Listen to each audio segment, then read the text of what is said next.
What's up guys, it's me Jeremy. As patch 421 is fleshed out, it's worth updating my list of overpowered champions for each role, especially since the meta has changed so drastically from the last patch. Let's get started.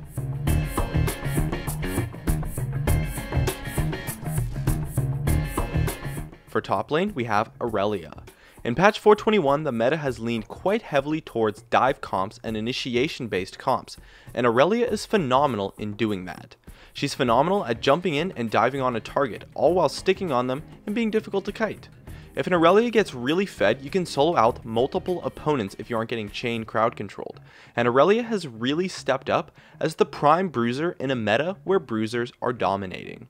Her crowd control and tenacity make it easy to dive in and assassinate targets, while her tankiness allows her to stay alive and be very difficult to duel. She can even be a fairly strong initiator too. Her laning phase is also not bad either, and her kit does a great job of working with junglers to help ganks. Not to mention, her true damage also allows her to beat out other bruisers in skirmishes. Overall, Aurelia has a strong, well-rounded kit and does a great job of being a bruiser, both in lane and out of lane. For mid lane, we have Katarina.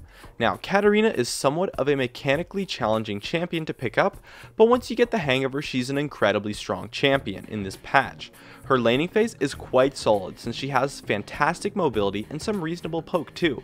She can dodge skill shots in lane with ease, so it's not too hard to come out on top. As for her team fights in skirmishes, well, they're absolutely fantastic. The meta has shifted to become quite dive heavy, and when her team is able to help her dive in and get those much needed resets, it just becomes a steamroll once you get the snowball rolling. Just be sure to watch out for crowd control and to use your ultimate at the right time. But either way, her teamfights, not to mention her roams as well, are really just amazing due to the raw speed that her kit has as well as the massive damage. And this is a meta where Katarina has really begun to shine. For jungle, we have Rek'Sai. Now, although Rek'Sai has a somewhat high ban rate, which might make her hard to get in your games, she is about the closest thing it gets to Freelo in a champion right now. Her current kit is honestly just flat out overpowered, and with the highest ban rate and win rate in the game, I can almost guarantee that she's going to be nerfed in the next patch.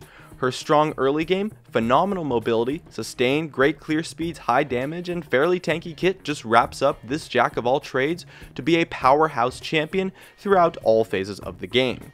Her damage is fantastic, so she really excels in this dive heavy meta as well, not to mention the fact that she can pressure the map so heavily, especially before level 6, which makes her a great pick for solo queue. For AD carry, we have Graves. Graves' burst is actually phenomenal when it comes to picking off targets in teamfights, as well as in lane too, as well as his tankiness and escape helps him quite a bit. And let's not forget the fantastic ability for kiting that is a smokescreen, which can actually do a great job of completely shutting down dive attempts by stalling a target long enough for your team to crowd control them and then peel for you. But the true strength of Graves is in his lane. Graves is the strongest AD carry in lane in almost all matchups in the meta right now, and he only loses to champions that aren't really played that often. A big part of this is actually due to the meta shifting towards utility-based, squishy supports, which often end up being an easy target for Graves to burst down with some crowd control.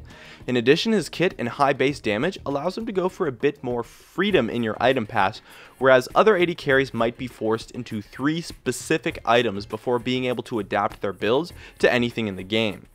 Overall, Graves' fantastic lane and great team fighting, while being very strong throughout the entire game, has made him a prime pick in this meta. For support, we have Janna. What better champion to be the best on support than the one that completely counters the dive-based meta that we're experiencing right now? Janna can peel pretty much any target in the game with her fantastic counter to anyone who dives in, being her ultimate. Not to mention her passive and ability to manipulate movement speed as well as having a knock-up comboed with the support active items makes her by far the best kiter in the game. And in a dive-focused, assassin-heavy meta, it doesn't really get much better than that as far as support goes. Her lane isn't the best, but it's definitely good enough to where you can still win with solid play. And since her lane is very safe, that's not really an issue at all. And all in all, Janna's a fantastic support pick in this meta. And that just about wraps it up. My name is Jeremy, and that's it for my video on the Overpowered champions in patch 421. Be sure to check me out over at twitch.tv/Jeremy_GamingCurios. Stay connected at facebook.com/GamingCurios, tweet me at GamingCurios, drop a like, share this video, and make sure to subscribe for some more awesome content in the future. And as always, thank you so much for watching, and I'll see you guys next time.